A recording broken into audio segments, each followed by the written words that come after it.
Good evening दोस्तों। आज से हम लोग स्टार्ट करते हैं रेलवे सामान्य विज्ञान, जो आदित्य रंजन सर का न्यू बुक हुआ था। काफ़ी बेहतर बुक है रेलवे के लिए, बहुत यूज़फुल बुक है, जिसमें से आपको कवर हो सकते हैं RRB, LLP, technician, NTPC, CPT 1, CPT 2, group D, RPF. ये सब आए हुए चैप्टर, जिस चैप्टर से क्वेश्चन रेलवे के एग्ज़ाम में आए हुए हैं, उसको एक्सप्लेनेशन के साथ इसमें दिया हुआ है। और ये काफ़ी बढ़िया बुक है, और इसमें से हम डेली पर डे पढ़ेंगे हम लोग दोस्तों। इसमें कई दिनों का बनाया हुआ है, जिसमें से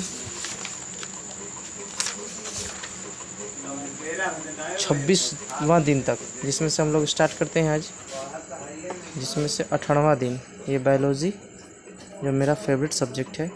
हम लोग यहाँ से स्टार्ट करेंगे 86, पेज नंबर 86 पेज नंबर 86 यही रहा, कोशिका सिद्धांत। जी हाँ दोस्तों, अगर ये चीज़ नहीं लिए हैं तो ये आउट ऑफ स्टॉक चल रहा है दोस्तों, ले ले। और नहीं तो बाय वन करके जो है, आप जो क्वेश्चन आपको याद नहीं है वो क्वेश्चन आप कॉपी पे नोट डाउन कर लीजिए।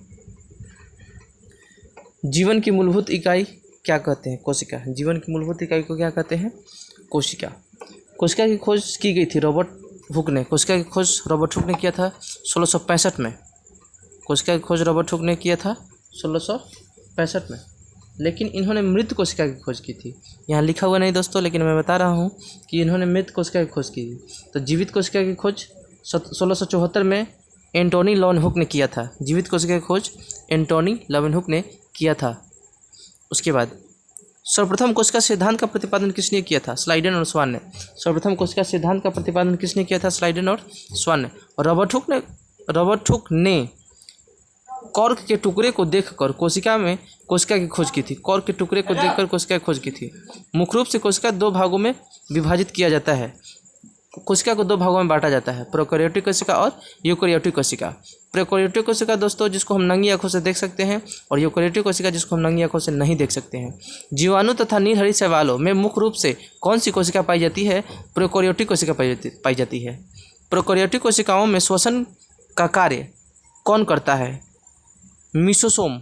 श्वसन का काम कौन करता है? मीसोसोम। ये मुझे नहीं याद है, इसलिए मैं इसे टिक कर देता हूँ। जंतु व वनस्पति में कौन सी कोशिका पाई जाती है? यूकैरियोटिक कोशिका। यूकैरियोटिक कोशिका एक कोशिकीय जीवों को सम्मिलित रूप से कहा जाता है प्रोटिस्टा जगत। प्रोटिस्टा जगत में आते हैं जैसे अमीबा, स्लाइडेन, पैरामीशियम, डायटम, ये सब आते हैं। उसके बाद यूकैरियोटिक कोशिका में आरएनए का संश्लेषण किस में होता है? नाभिक में होता है। यूरेनिक कोशिकाओं में आरएनए का संश्लेषण न्यूक्लिक एसिड यानी कि नाभिक में होता है। सबसे बड़ी कोशिका शुतुरमुर्ग का अंडा होता है। संसार की सबसे छोटी कोशिका माइक्रोप्लाज्मा होती है। उसके बाद मानव शरीर में पाई जाने वाली सबसे बड़ी कोशिका ओवम होता है। मानव शरीर में सबसे बड़ी कोशिका ओवम। अब मानव शरीर में सबसे छोटी कोशिका होती है सेरिबेलम की ग्रेन्युल्स। सेरिबेलम की ग्रेन्युल्स, कहीं कहीं लिखा होता है शुक्राणु। मानव के शरीर में सबसे छोटी कोशिका शुक्राणु को कहा जाता है। मानव शरीर में पाई जाने वाली सबसे लंबी कोशिका तंत्रिका कोशिका। यह किसने प्रस्तुत किया कि सभी पौधे एवं जंतु कोशिकाओं से बने होते हैं? स्लाइडेन और स्वान ने कहा था। और यह भी कहा था कि कोशिका जीवन की मूलभूत इकाई है। स्लाइडेन और स्वान ने कहा था। कोशिका में केंद्रक की खोज किसने की थी? रॉबर्ट ब्राउन ने 1831 में की थी। रॉबर्ट ब्राउन ने 1831 में की थी। वास्तविक केंद्रक किस में अनुपस्थित होता है? प्रोकैरियोटिक कोशिकाओं में वास्तविक केंद्रक अनुपस्थित होता है। एक कोशिका में सबसे बड़ा कोशिका अंग कौन सा होता है? नाभिक होता है। कोशिका प्रक्रियात्मक यानी कि फंक्शनल क्रियाओं का नियंत्रण कौन करता है? केंद्रक करता है। किस कोशिका को कोशिका का मास्टर कहा जाता है? केंद्रक को कोशिका का मास्टर कहा जाता है। किस कोशिका में नाभिक नहीं होती है? लाल रक्त कोशिका में नाभिक नहीं होती है। वनस्पति कोशिका तथा जंतु कोशिका का अंतर किसकी उपस्थिति से स्पष्ट होता है? इसको हम डायरेक्ट इतना लिखने पढ़ने की कोई जरूरत नहीं, आप सिर्फ याद रखिए कि हाँ, कोशिका भीति। ये साफ साफ कह रहा है कि वनस्पति कोशिका का जंतु कोशिका में अंतर क्या है। तो वनस्पति कोशिका में आप कोशिका भीति पाया जाता है, और जंतु कोशिका में कोशिका भीति नहीं पाया जाता है। कोशिका भीति कहने का मतलब पेड़ की छाल को आप देख रहे हैं, वहाँ कोशिका भीति होती है।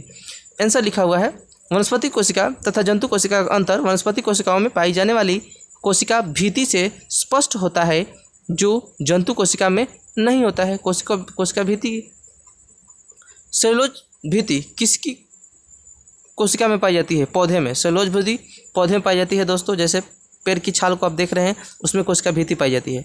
पौधे में कोशिका भित्ति का निर्माण करने वाले जटिल कार्बनिक को क्या कहते हैं? सेलुलोज कहते हैं। कौन सी विशेषता लगभग प्रत्येक कोशिका में नहीं मिलती है? कोशिका भित्ति प्रत्येक कोशिका में नहीं मिलती है। कवक में कोशिका भित्ति मुख्य रूप से काइटिन की बनी होती है। कवक में कोशिका भित्ति किसकी बनी होती है? काइटिन की बनी होती है। माइटोकॉन्ड्रिया नाम किसने दिया था? कार्ल्स बेंडा ने। माइटोकॉन्ड्रिया नाम किसने दिया था? कार्ल्स बेंडा ने। लेकिन माइटोकॉन्ड्रिया का नाम ये तो दिया था, लेकिन अगर पूछे जाए आपसे कि खोज किसने किया था, तो स्लाइडेन और स्वान ने किया था। किसने किया था माइटोकॉन्ड्रिया खोज? स्लाइडेन और स्वान ने किया था। माइटोकॉन्ड्रिया में क्रेब्स चक्र चलता है। माइटोकॉन्ड्रिया में क्रेब्स चक्र चलता है जिससे एटीपी और ग्लूकोज बनते हैं। जिससे दोस्तों एटीपी और ग्लूकोज बनते हैं। चलिए आगे देखते हैं दोस्तों। कोशिका में जैविक क्रियाओं के लिए ऊर्जा प्राप्त की जाती है एटीपी से। जैविक क्रियाओं की ऊर्जा प्राप्त किससे की जाती है? एटीपी से की जाती है। एटीपी का पूर्ण रूप क्या होता है? Adenosine triphosphate. एटीपी का पूर्ण रूप क्या है? Adenosine triphosphate. क्रेब्स का चक्र संपन्न होता है माइटोकॉन्ड्रिया में। क्रेब्स चक्र कहाँ संपन्न होता है? माइटोकॉन्ड्रिया में। माइटोकॉन्ड्रिया को एटीपी, राइबोसोम और प्रोटीन के लिए जाना जाता है। नाभिक के अलावा कोशिका के किस कोशिका अंग में डीएनए होता है? नाभिक में तो डीएनए होता है, लेकिन उसके अलावा अगर शरीर में कहाँ पे होता है डीएनए? तो माइटोकॉन्ड्रिया में। यूकेरियोटिक कोशिका में शोषण का कार्य कौन करता है? माइटोकॉन्ड्रिया। यूकेरियोटिक कोशिका में शोषण का काम कौन करता है? माइटोकॉन्ड्रिया। किसी कोशिका की कौन सी कोशिका अंग को कोशिका के पावर हाउस के रूप में जाना जाता है? माइटोकॉन्ड्रिया को पावर हाउस के रूप में जाना जाता है। कोशिका अंगों, लाइसोसोम तथा कोशिका झिल्ली में से कौन सा अर्धपरागमय है? दोस्तों कोशिका झिल्ली को अर्धपरागमय झिल्ली कहते हैं। Is the correct answer. कोशिका झिल्ली मुख्यतः किसमें बनी होती है? लिपिड प्रोटीन की। कोशिका झिल्ली किससे बनी होती है?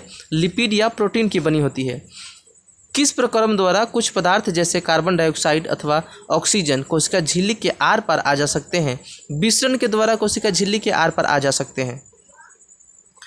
यदि कोशिका के आसपास का माध्यम एक अल्प परासरण दाबी विलयन है तो कोशिका संभवतः फूलेगी। गोल्जिकाई की खोज किसने की थी? कैमिलो गोल्जी ने। गोल्जिकाई की खोज किसने की थी? कैमिलो गोल्जी ने की थी। दोस्तों ये मुझे याद नहीं है, इसलिए मैं इसे अंडरलाइन कर लेता हूँ। ये नया क्वेश्चन है, इसे मैं अंडरलाइन कर लिया। गोल्जी की खोज किसने की थी? कैमिलो गोल्जी ने की थी। कोशिका के अणुओं का ट्रैफिक कंट्रोलर किसे कहता है? गोल्जी बॉडी को ट्रैफिक कंट्रोलर कहते हैं। गोल्जी काय का मुख्य कार्य क्या है? इसका मुख्य कार्य क्या है? प्रोटीन का पैकिंग करना। क्या करना? पैकिंग करना। कोशिका द्वारा संश्लेषित प्रोटीन, वसा आदि की पैकिंग करना। किस वैज्ञानिक ने सन 1839 में जीवद्रव्य का नामकरण किया था? पुरकेंजे ने। जीवद्रव्य का नाम किसने दिया? पुरकेंजे ने दिया था। किसे जीवन का भौतिक आधार माना जाता है? जीवद्रव्य को जीवन का भौतिक आधार माना जाता है। कोशिका का जीवित अंश जीवद्रव्य कहलाता है। यह किससे बना होता है? जीवद्रव्य 3 चीज़ों से मिलकर बना होता है। कोशिका द्रव्य, केंद्रक द्रव्य और कोशिका अंग से मिलकर बना होता है। कोशिका की पाचन थैली किसे कहता है? लाइसोसोम को पाचन की थैली कहा जाता है। किसी कोशिका की आत्मघाती थैली कहा जाता है? लाइसोसोम को। किसी कोशिका की आत्मघाती थैली लाइसोसोम को कहा जाता है। किस कोशिका का कौन सा कोशिका अंग अपशिष्ट निपटान में मदद करता है? लाइसोसोम। यानी कि निपटाने में कोशिका, अगर कोई हमारे शरीर में माइटोकॉन्ड्रिया हो, प्रोटीन हो और आपका कहते गोल्जी बॉडी हो, ये सब वर्क नहीं कर रहा है तो लाइसोसोम उसे वर्क करवाता है। अगर इसकी बात नहीं मानता है तो ये खुद फट जाता है। कौन सा कोशिका अंग मुख्य रूप से पाचक एंजाइमों को संग्रहार की तरह कार्य करता है? लाइसोसोम संग्रहार की तरह कार्य करता है। कहने का मतलब ये खुद फट जाता है और सबको मार देता है। किस कोशिका अंग को कोशिका का प्रोटीन कारखाना कहते हैं? राइबोसोम को प्रोटीन का कारखाना कहते हैं। कोशिका में प्रोटीन संश्लेषण कहाँ होता है? राइबोसोम में। कोशिका में प्रोटीन संश्लेषण कहाँ होता है? राइबोसोम होता है। कोशिका में राइबोसोम की अनुपस्थिति में कौन सा कार्य उचित रूप से संपन्न नहीं होगा? प्रोटीन संश्लेषण को संपन्न नहीं होगा। कोशिका के 4 अवयवों में कोशिका द्रव्य, कोशिका कला, नाभिक, लवक है। इनमें से उस कोशिका को पहचानिए जो पौधे की कोशिकाओं में पाया जाता है किंतु जंतु की कोशिकाओं में पाया नहीं जाता है। लवक जो है वो पौधे की कोशिकाओं में पाया जाता है, लेकिन जंतु कोशिका में लवक नहीं पाया जाता है। पादप कोशिका में लवक कितने प्रकार के? पादप कोशिका में लवक 3 तरह के होते हैं दोस्तों।